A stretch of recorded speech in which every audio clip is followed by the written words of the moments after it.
Assalamualaikum warahmatullahi wabarakatuh. Saya Muhammad Asrin, Kepala Sekolah SLB Sentra PKLK Negeri Sawifi. Sebagai kepala sekolah, saya percaya setiap anak adalah cahaya, termasuk anak-anak berkebutuhan khusus. Tugas kita bukan menyeragamkan, tetapi merangkul perbedaan.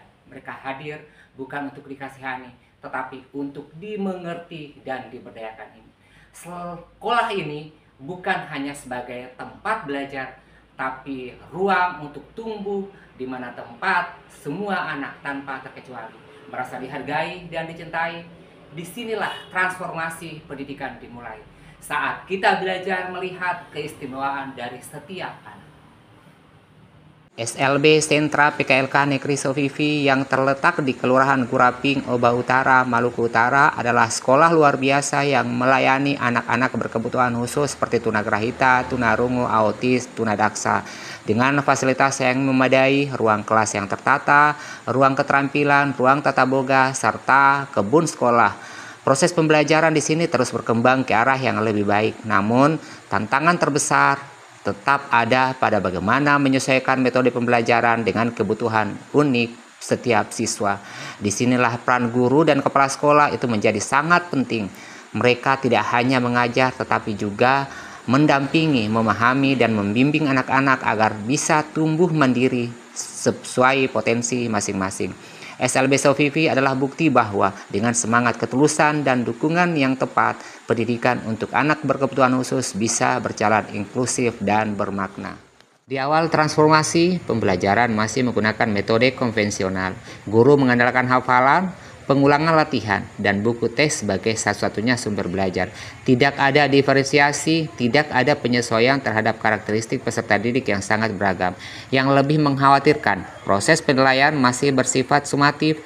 Guru fokus pada hasil akhir bukan proses. Tidak ada umpan balik, tidak ada ruang refleksi. Padahal anak-anak berkebutuhan khusus sangat membutuhkan proses belajar yang fleksibel, penuh empati, dan menyentuh aspek afektif dan psikomotor mereka. Namun di tengah keterbatasan, kami melihat harapan. Untuk menjawab tantangan ini, kami menyusun langkah strategis.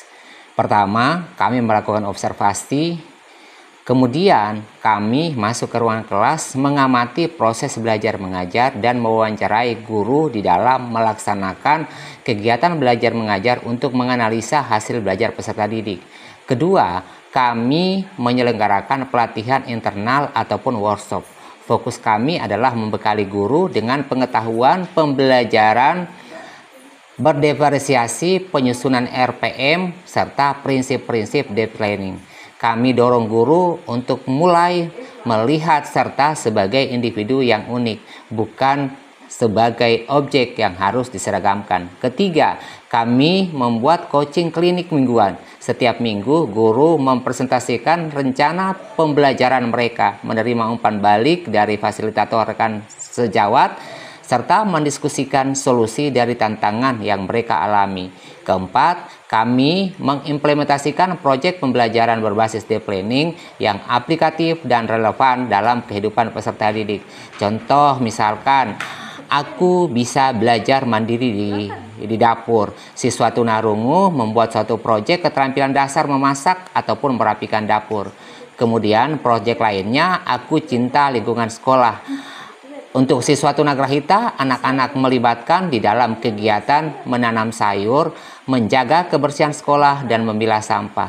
Kegiatan ini mereka belajar tanggung jawab, kerjasama, mencintai lingkungan, nilai-nilai yang tidak bisa diajarkan hanya lewat buku.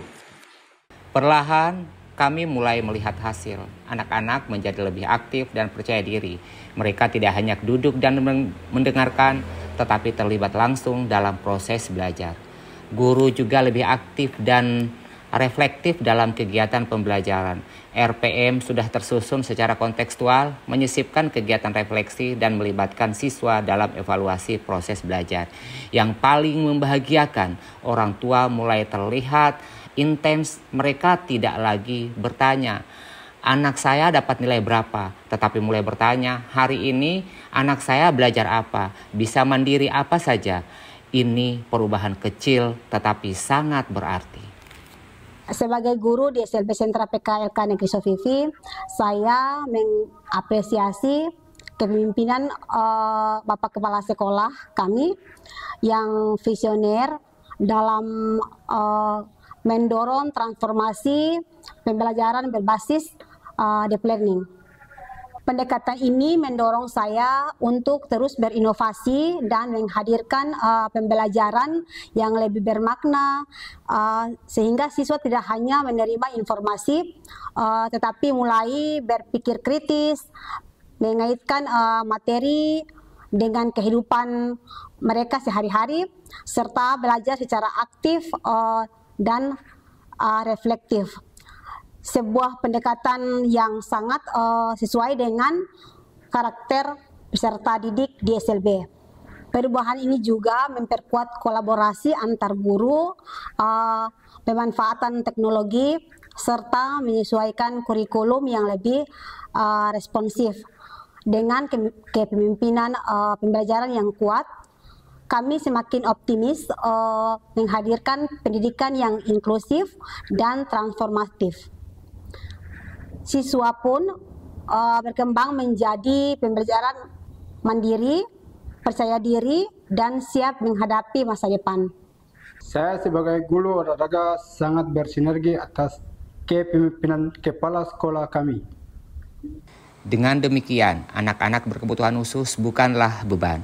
Mereka adalah amanah, dan tanggung jawab kita adalah memastikan mereka tumbuh berkembang dan hidup mandiri dengan martabat.